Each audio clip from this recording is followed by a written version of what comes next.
Bonjour les amis, nouvelle vidéo aujourd'hui pour retrouver Javier Poussard qui était l'invité exceptionnel sur Toxin pour parler de l'affaire Epstein. On le sait, Javier Poussard c'est un enquêteur hors pair. C'est lui qui a notamment travaillé, comme vous le savez, sur l'affaire Brigitte Macron, mais il a également travaillé bien sûr sur l'affaire Epstein.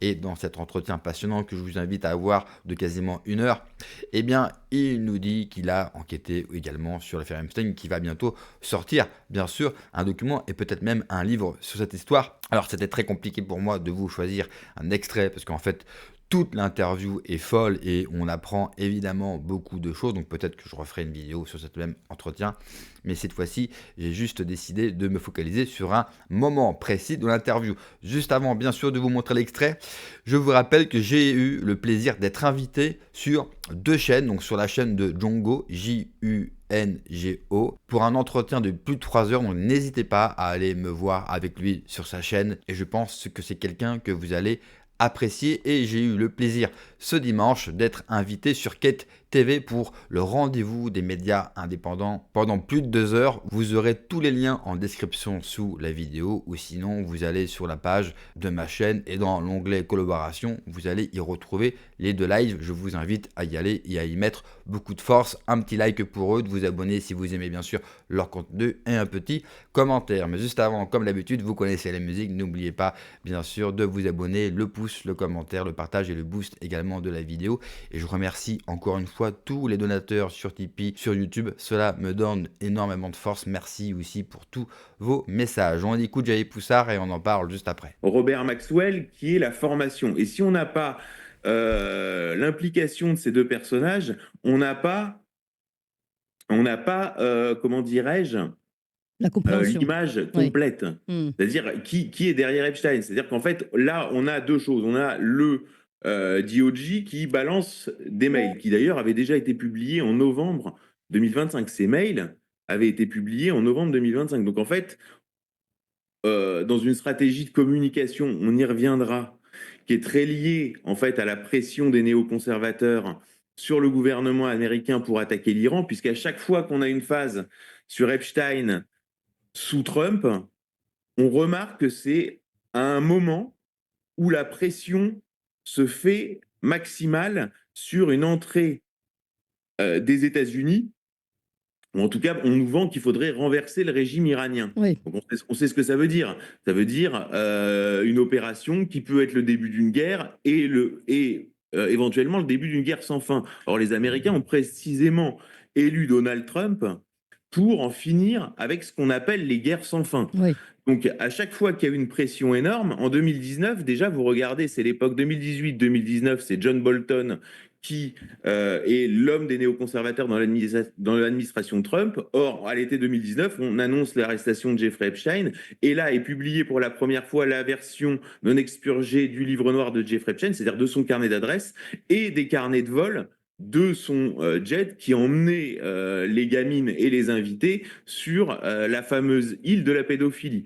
Île de la pédophilie. Alors, quand on dit que le volet français, Emmanuel Macron nous prend vraiment pour un Oui. imbécile. C'est-à-dire que Emmanuel Macron était très proche de Pierre Berger.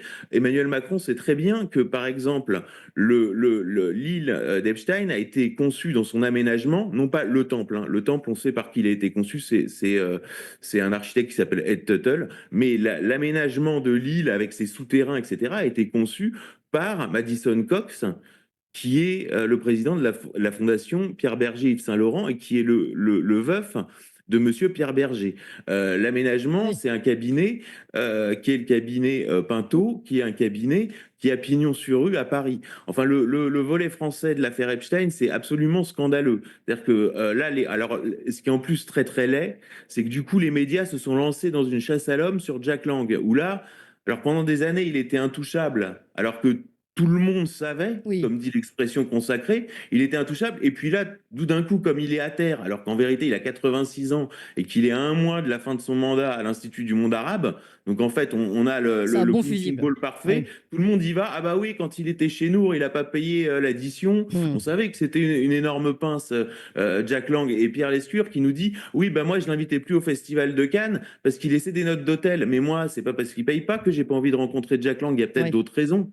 Enfin, donc il y a ce côté un peu laid de la chasse à l'homme et en Oui, même temps une façon de ne pas expliquer le fond ce des qu'a été choses. l'affaire Epstein. Oui. Alors, pour être tout à fait précis sur le lien avec les Rothschild. Alors attendez, juste avant, parce que vous allez trop vite et vous commenciez à expliquer, mais enfin, je vais peut-être juste le finir de l'expliciter, qu'il y avait un enjeu géopolitique à chaque fois que les dossiers Epstein ressortaient, c'était quand il y a des fortes tensions avec l'Iran et que on nous, finalement, enfin pas nous d'ailleurs, il y a une pression de la population, ou en tout cas d'un certain lobbying auprès du président américain pour aller, en gros, bombarder et mener une guerre en Iran. Et qu'à chaque fois qu'il y a cette pression, la riposte, finalement, une riposte, c'est la publication d'informations sur ce réseau Epstein qui permet de baisser la tension parce qu'on voit bien que ce réseau est mortifère. Alors, ce réseau, d'abord, est décapité, quelle que soit l'hypothèse d'ailleurs. C'est-à-dire parce que, bon, dans le cas de l'arrestation de Jeffrey Epstein, comme dans le cas de l'arrestation de Ghislaine Maxwell, on ne nous a pas montré d'image. Aux États-Unis, on a tous en tête Dominique Strauss-Kahn menotté. Aux États-Unis, vous avez une justice qui est filmée, des arrestations qui est filmée. C'est le pays de l'entertainment, les États-Unis. Oui. Si on perd ça de vue, on comprend rien aux États-Unis. C'est la société du spectacle au cube. Au paroxysme, oui. Voilà. Donc, tout ça pour dire quoi? Donc, il y a énormément de zones d'ombre autour de savoir si Jeffrey Epstein a vraiment été arrêté en 2019 en arrivant de Paris. Oui. S'il a vraiment été incarcéré, puisqu'en fait, le co-détenu a été retrouvé mort. Enfin, vous avez des... Quand vous relisez mon dossier et quand vous lirez mon livre, vous verrez qu'il y a des tonnes de morts suspects dans cette affaire à tous les coins de rue. D'ailleurs, un des enquêteurs de du volet en Floride, parce qu'il y avait une résidence de Jeffrey Epstein à Palm Beach, et c'est comme ça qu'il s'est approché de Donald Trump. Donc un des enquêteurs, puisque l'affaire a commencé en Floride, les premières investigations, a fui en Russie avec une partie des copies des bandes du chantage. Ce qui a fait dire au journaliste Dylan Howard que les bandes étaient aujourd'hui à portée de main du Kremlin.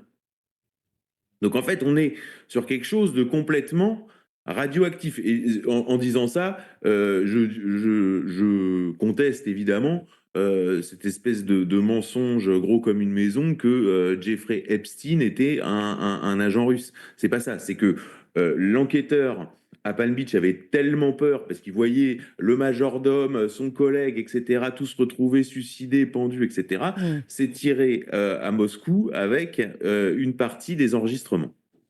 Donc tout ça pour dire quoi? Que on a beaucoup de zones d'ombre et ce qui est le personnage qui apparaît comme central dans l'affaire Epstein, c'est Donald Trump. Alors la question c'est est-ce que Donald Trump est tenu par les Israéliens du fait de compromettre qu'ont sur lui Jeffrey Epstein ou Oui, Ghislaine Maxwell, c'est ce que beaucoup ou disent. est-ce que c'est l'inverse? Et à ce moment-là, ça voudrait dire que Donald Trump est celui qui a été à l'origine de la dénonciation du scandale Epstein. Alors, moi, quand je m'étais intéressé à ça, je voulais en avoir le cœur net. Parce qu'en fait, il y a quelque chose d'hyper contre-intuitif. C'est-à-dire qu'à chaque fois qu'on vous montre une photo de Jeffrey Epstein ou de Ghislaine Maxwell dans la presse, c'est aux côtés de Donald Trump. On a vu la couverture du Point, il suffit de voir la Oui, oui. couverture. C'est Ou Donald scandale Trump avec des Jeffrey jeunes filles Epstein, blondes. où Oui. on vous met la photo de Donald Trump. Mm. Donc en fait, vous avez un inconscient. C'est-à-dire, en fait, Jeffrey Epstein, il y a Donald Trump qui va avec, si on veut, Oui. dans le package. Donc quel a été son rôle? Et bon, moi, j'avais creusé les accusations et il était apparu que les éléments étaient bidons et qu'en fait, les photos d'ailleurs étaient tirées surtout de soirées. Et il y a cette photo, il y a cette vidéo qui circule, qui suggère en fait de la pédocriminalité, mais qui est en fait une soirée à Mar-a-Lago où sont accueillis des pom-pom girls. Bon, la conversation est certes graveleuse, mais je dirais en tout bien, tout honneur. Bon. Oui. Donc j'avais un peu creusé toutes ces différentes pistes, et puis il était apparu qu'en fait les avocats des victimes avaient publiquement déclaré que sans Donald Trump, il n'y avait pas d'affaire Epstein parce que c'était le seul qui les avait aidés à identifier ceux qui avaient abusé les gamines. Parce que, en fait, si vous êtes abusé par Bill Clinton, vous le reconnaissez. Mais la plupart des gens qui sont dans l'affaire Epstein, c'est pour ça que les gens réclament une liste. Mais quand vous aurez la liste, vous serez déçus. Parce qu'en fait, la liste, ce sont des patrons de fonds de pension de Wall Street, des professeurs à Harvard. Bon, il y a quelques patrons de la tech avec des noms rutilants, mais c'est des noms, grosso modo, qui sont anonymes auprès du grand public. On pourra Alors, revenir sur cette liste parce que voilà. cette liste est évidemment intégralement Ça, bidon. c'est celle que vous voyez, pardon, elle est arrivée un peu vite, j'ai pas eu le temps de l'annoncer. C'est Pam Bondi qui a publié, là, il y a quelques jours, la liste des noms qui sont concernés dans cette Voilà, fameuse liste Epstein. alors je poursuis parce que c'est intéressant. Allez-y. Donc j'avais, et donc en fait, j'étais arrivé à la conclusion qu'il y avait qu'en fait Donald Trump était à la manœuvre intégralement, qu'il avait aidé les avocats des victimes et à ce moment-là était sorti un livre qui s'appelait Donald Trump, un parrain à la Maison Blanche de Fabrizio Calvi, qui était journaliste à Libération, donc pas du tout un type pro-Trump, et qui lui cherchait justement à expliciter cette implication de Trump dans l'affaire Epstein. Alors oui, Trump était central, mais en fait, il s'est avéré que Epstein expliquait à tout le monde que Donald Trump était celui qui avait averti la police de Palm Beach de ses agissements. Et là, à la faveur de cette déclassification, on apprend dans les mails, et ça a été repris, alors c'est très étonnant parce que la presse française est incapable de reprendre une dépêche de Reuters, c'est-à-dire qu'on le voit sur tous les médias démocrates américains, c'est-à-dire ABC, CNBC, etc., la même dépêche, c'est-à-dire Trump, deux points, lanceur d'alerte dans l'affaire Epstein. Mm. Donc en fait, il est à la manœuvre depuis le début. Et c'est ce qui explique qu'à chaque fois qu'on ait une pression des milieux sionistes néoconservateurs pour une entrée des États-Unis, ou en tout cas d'une déstabilisation des États-Unis, de Avec l'Iran l'Iran. par les États-Unis, on est un coup de Epstein, c'est-à-dire que la bombe, elle leur tombe dessus. Et là, on a bien vu la séquence, c'est-à-dire qu'il y a cette pression qui est mondiale, d'ailleurs en France, qui est relayée par toute la presse, de l'humanité jusqu'à CNews. C'est-à-dire de l'extrême gauche à l'extrême droite, fallait en finir avec le régime des mollahs. Et là, surprise, donc Trump envoie des bateaux, etc. Et la surprise annonce on balance Epstein. Et ensuite, à la fin de la séquence, arrive Netanyahou cette semaine à la Maison-Blanche. Il repart bredouille, c'est-à-dire que le communiqué laconique, les Américains sont en train de négocier avec les Iraniens. Voilà, donc on en reste là. Avec en plus dans les mails, on voit bien la présence de Benjamin Netanyahou avec des photos qui sont biffées, donc Oui. laissant. Ouais, parce que euh, alors, quand on voit, pardon, petit arrêt sur ce que vous venez de dire, c'est explication de texte, c'est très intéressant. Quand on voit, pour tous ceux qui n'ont pas eu l'occasion encore d'aller dans les dossiers Epstein, le nom de Benjamin Netanyahu, c'est toujours des carrés biffés, en effet, carré, biffé, carré, biffé, carré, biffé. Et voilà. il n'y a que ça. C'est-à-dire il y a visiblement énormément d'illustrations et tout Voilà. est Et gommé. Netanyahou se donne le beau rôle en faisant porter la responsabilité sur Ehud Barak, puisqu'il est vrai qu'Ehud Barak est central dans l'opération. Or, Ehud Barak est le grand rival de Benjamin Netanyahou sur la scène politique israélienne. Oui, national. Mais ce qui est sûr, c'est qu'on a cette séquence. Donc Netanyahou arrive à peu près dans le même état que dans lequel était arrivé Macron fin février, au moment de Becoming Brigitte à la Maison-Blanche, et il avait supplié Macron qu'on arrête d'en parler. C'est-à-dire qu'en fait, c'est la même stratégie. Si on comprend pas ça, on comprend rien au Trumpisme informationnel. C'est-à-dire le Trumpisme informationnel, c'est qu'on dit toujours oui, un négociateur hors pair parce qu'il était dans l'immobilier à New York, ce qui est sans doute vrai, mais on oublie que c'est quelqu'un qui a des dizaines d'années de télé-réalité dans les Mm. pattes. Donc en fait, c'est la télé-réalité plus la négociation, Donald Trump. Donc en fait, on bombarde, il opère un bombardement massif informationnel, le type arrive, et en fait, il a plus rien à demander, autre que si ça peut s'arrêter. Et donc là, communiquer laconique de la Maison-Blanche, voilà, nous continuons nos négociations avec l'Iran, puisqu'en fait, lui, c'est un businessman. C'est-à-dire que lui, ce qu'il veut, à terme, c'est pour lui, en fait, l'Iran... il s'en fout de la République islamique pour lui, c'est juste un marché de 80 millions de consommateurs qui lui est interdit à cause de la pression de certains lobbies. Je suis entièrement d'accord avec lui. D'ailleurs, c'est aussi eh bien, les mêmes hypothèses que je vous avais suggérées dans les dernières vidéos, c'est-à-dire Trump veut se libérer les mains et veut avoir un périmètre d'action beaucoup plus grand. Quand vous êtes président américain, vous ne faites pas ce que vous voulez, on le sait.